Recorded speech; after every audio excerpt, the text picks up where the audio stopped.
Katika tambarare za savana ya Masai Mara, kaunti ya Narok, anaishi mnyama anayeheshimika zaidi kuliko wote, ambaye ni simba.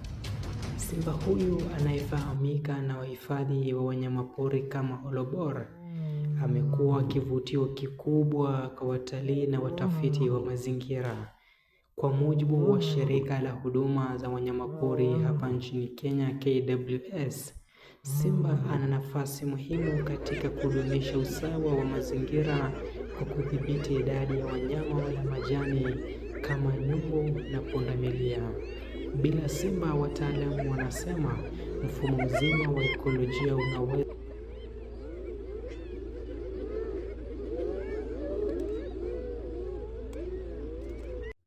kuyumba.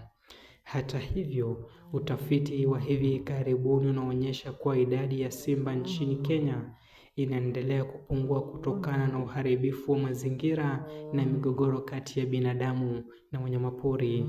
Mashirika ya uhifadhi yanatoa wito kwa jamii kushirikiana kulinda mnyama huyu adimu.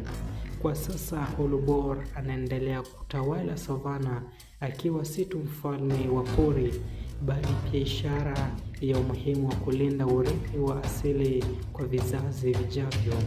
Msimulizi wako na mwandalizi wa makala haya ni mko wako Mzangu.